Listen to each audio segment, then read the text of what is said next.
Democrats have been waging this on Republicans for years. Democrats and their back pocket activist judges, they just took Donald Trump's ability to do business in the state of New York. This guy, Judge Engoron, just ruled that Donald Trump and his two sons are liable for $354 million for him and then $4 million for each of his two sons for a crime that had no victim and no proof of anything. This is in civil court. This isn't even criminal. With some of the allegations dating back decades, but they weren't brought, of course, until Donald Trump decided to rerun for president. Look, the judge just removed their ability to run, the Trumps, to run their own business. They've been running this for decades. This ruling stopped short of making him walk the plank. In a case that people would have been the victim, those banks said that they love doing business with him. They said that they weren't victims. I mean, really, honestly, great job, libs. You know how many little people you're going to hurt with this? You know how many businesses are now going to exit the state of New York in light of this ruling because they're terrified that you might do the same thing to them? God forbid they donate to Republicans. Trump just weighed in on this, too. Take a look at this. He said a crooked New York State judge working with a totally corrupt attorney general who ran on the basis of, quote, I will get Trump before knowing anything about me or my company has just fined me $355 million based on nothing other than having built a great company, election interference, witch hunt, more to follow. Yeah, I agree with him, man. When in the history of ever has this happened? The same woman, Letitia James, she tried to do this with the NRA before they just pulled chalks and left the state.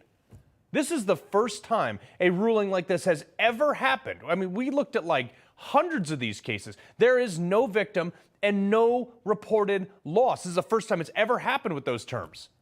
Who's going to want to do business in the state of New York? This just cost the state probably billions of dollars and who knows how many jobs over the next few years.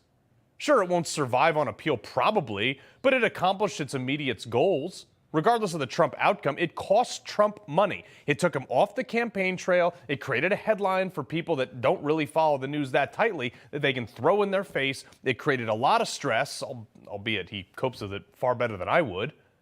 But they made the process the punishment. This is the lawfare that they've been doing.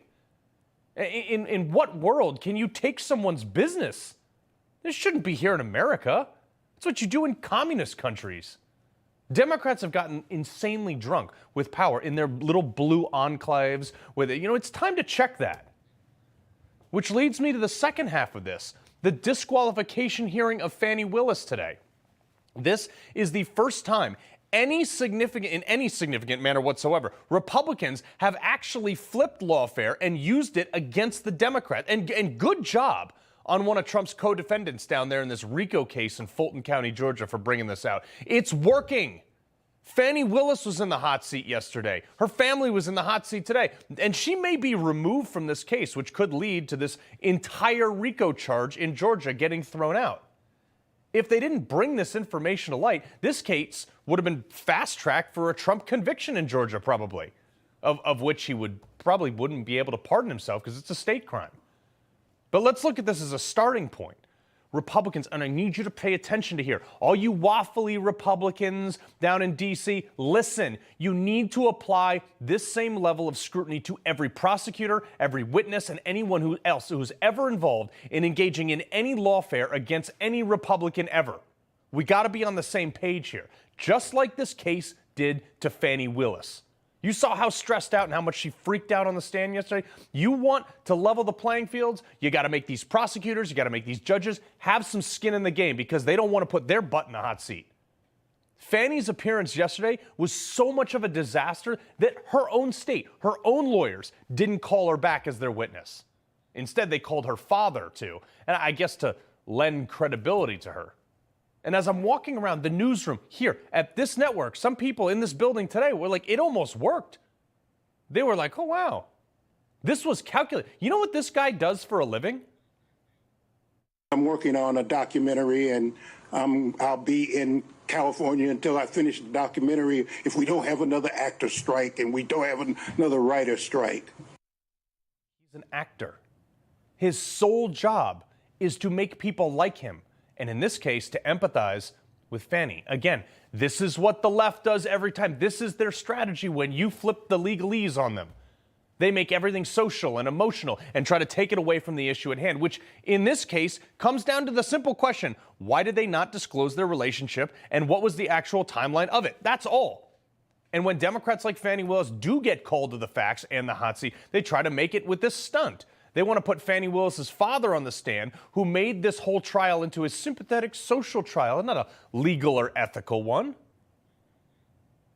Do you, sir, can you tell the court, do you have any children? I have one daughter, Fani Willis. Do you have a place in California? Oh, no, see, maybe, excuse me, and Your Honor, would you, if you don't mind, my eyes are very bad, which is one of the reasons I retired, and so I need a magnifying glass, so I'll be constantly, thank you.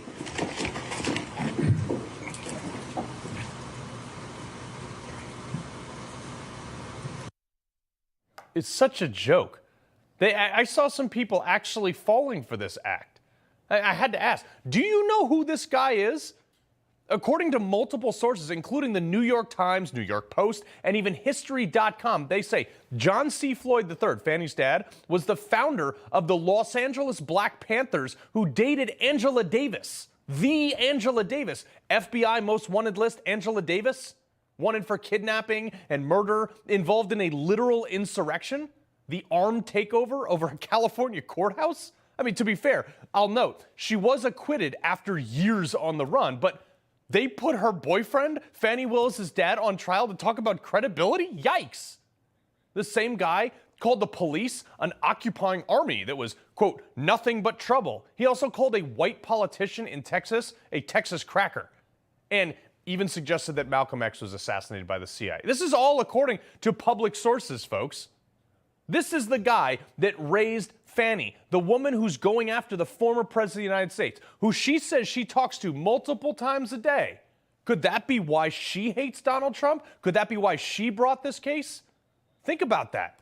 These people are using their positions to persecute, not prosecute, persecute Donald Trump, the former president of the United States. This is what Republicans need to get down in the trenches and do and fight back just like this. They need to dig on all the people going after them.